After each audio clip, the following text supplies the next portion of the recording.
চলো আজকে তোমাদের সাথে শেয়ার করব আম পোড়ার শরবত। তো দেখো আমরা দুটো আম নিয়ে নিয়েছি। তোমরা যতজন লোক থাকবে সেই হিসেবে আমটা নিয়ে নেবে। আমরা দুজন, সেই জন্য দুটো আম নিয়ে নিয়েছি। তো এবার আম দুটোকে ভালো করে পুড়িয়ে নিতে হবে। তো দেখো পুড়িয়ে নিচ্ছি। তো এক এক হাতে পুরোনো হয় না, আমটা আমার বড়ি পুড়িয়েছে, তো দুই এক হাতে নিয়ে দেখো এভাবে পুড়িয়েছে। তো পোড়ানো হয়ে গেছে, একটু ঠান্ডা হলে এটাকে ছুলে নেবে ভালো করে। তো আমাদের ছোলা হয়ে গেছে। এবার এটাকে দেখো, এই আমটার একটু আঠি হয়ে গেছিলো, তো সেই জন্য সাইড থেকে ভালো করে কেটে নিচ্ছি আর সেটাকে টুকরো টুকরো করে কেটে গ্রাইন্ডে নিয়ে নিচ্ছি, মিক্সার গ্রাইন্ডে। তো আম দুটো কাটা হয়ে গেছে, সাথে দেখো দুটো কাঁচা লঙ্কা দিয়ে দিয়েছি, স্বাদ মতো চিনি আর স্বাদ মতো বিট লবণ, আর সামান্য একটু ঘোরানোর জন্য জলটা দিয়ে দিলাম অ্যাড করে।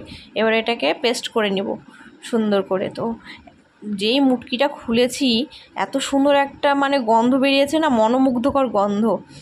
তো দেখো তারপরে ঝটপট বানানোর জন্য বসে পড়লাম।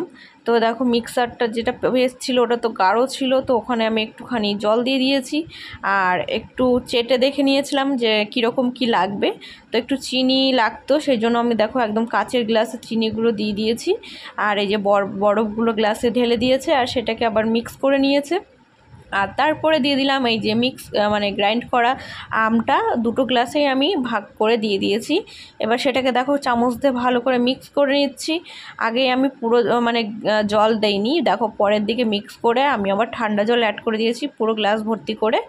আর আমার কাছে জলজিরা ছিল, তো ওপর থেকে জলজিরা আর একটু পুদিনা দিয়ে দিচ্ছি। তো এই যে এটাতে পুদিনা আছে, আমি পুদিনা দিয়ে দিচ্ছি।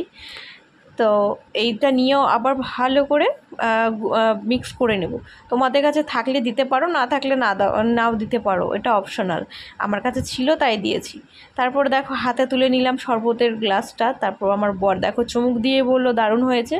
আমিও খেয়ে নিলাম, দেখলাম দারুণ হয়েছে। তোমরাও এই রোদ ফাটা গরমে বাড়িতে বানিয়ে খেতে পারো আম পোড়া শরবত। আর কেমন লাগলো জানিও।